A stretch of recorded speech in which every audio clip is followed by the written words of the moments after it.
Hey guys, today I'm going to show you the Retrobit Go Retro. First of all, when you turn it on, this is the interface.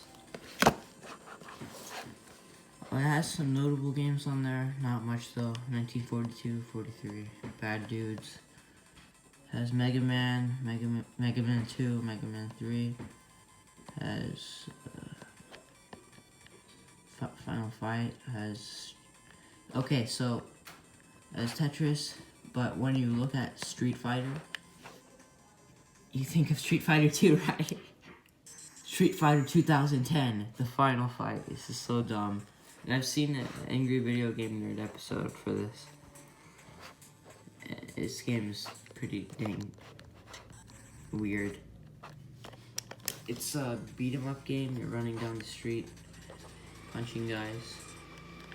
So you might notice, like, there is some screen tearing. It's not, like, unplayable, as you might see later on. But it is pretty rare for it to happen. It's a beat-em-up game. The Street Fighter 2010. Run down the street, and you shoot guys. It's like, kind of like Mega Man, actually, now that I think about it.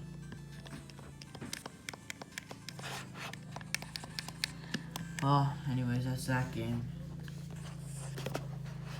It has a volume slider. I'll show you how the sound is. Max volume. Got this thing for $35 at Best Buy, and it's just not worth it.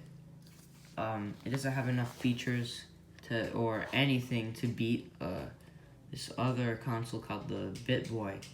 You can find it on Amazon for $40. It's $5 more, but with the BitBoy, you can add games with a micro SD card, and it's just better in every way. So they do include Tetris on here. So let's play that. Try to play that with one hand. See how that goes. Obviously won't go very good. So I'm trying to record.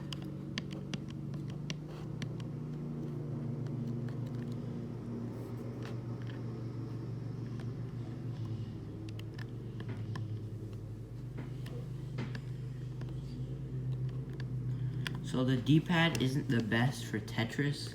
You see right there, it got a missed input and put it in the wrong spot. It does make some mistakes, but it's not totally unplayable.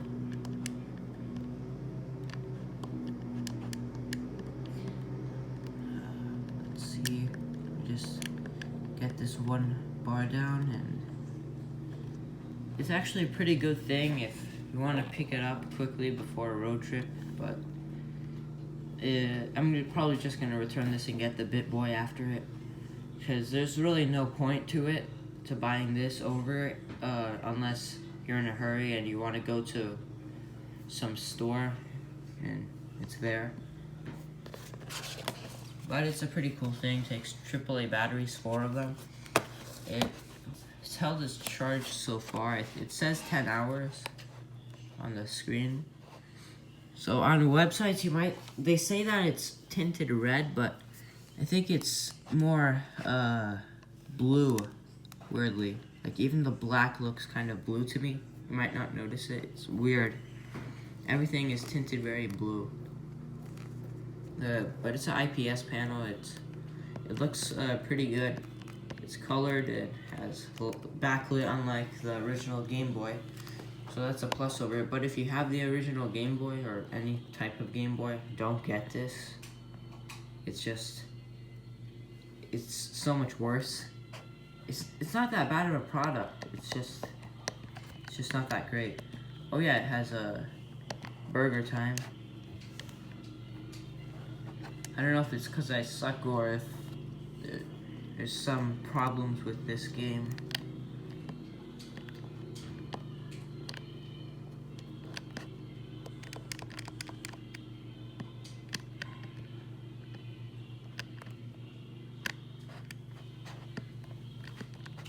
Oh shoot. Well, it's a pretty good handheld, as I said. So it has 4 face buttons, as you might notice, but these 2 are completely useless. And the thing is, you might be thinking that maybe it has some Game Boy Advance games which require 4 buttons over 2, but it doesn't. So these just act as turbo buttons. So this is the same thing as B, and this is the same thing as A, which is so stupid. They should just leave these 2 on there. There's absolutely no reason for those. I'll show you some gameplay of 1942 now. I'm doing surprisingly just fine on these games with one hand. It's a pretty small system, so it actually fits really nicely in your hand. If you have any additional questions that I didn't cover, then feel free to ask them.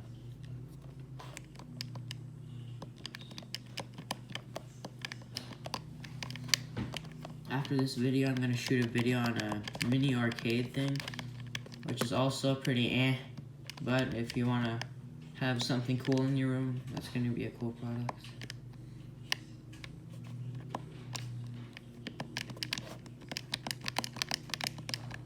The reviews online seem like it's a horrible product, but it's really not. The screen looks nice. It plays games well. I don't notice any glitches. Some minimal screen tearing, but like that's minimal, as I just said.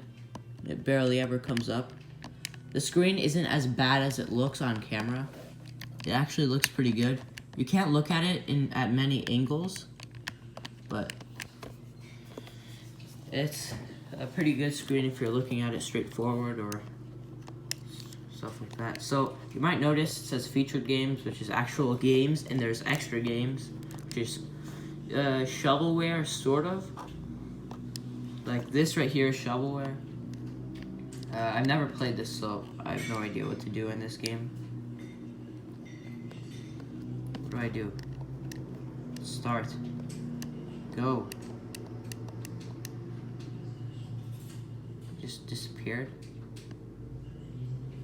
So, what? I'm confused.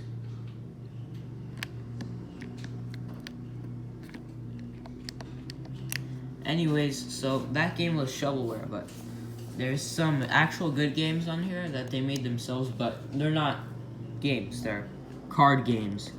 They have some pretty good card games on here.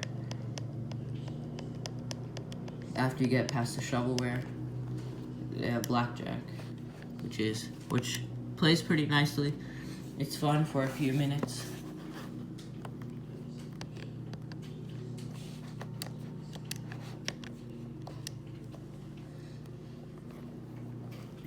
I'll hit. I busted. Well, anyways, that's the Retrobit Go Retro. Pretty nice little thing, if you ask me. It'll get you through a road trip or whatever reason you have to buy this. Well, that's it. 260 plus games. I don't know about that, but it's a pretty cool thing. To let you know that I'll leave the links in the description for this and the BitBoy, which is far superior. I never get this, just get that thing. If you're asking why I got it, I'm gonna return this thing in. It was there and it was cheap, so why not? And it had good games on it.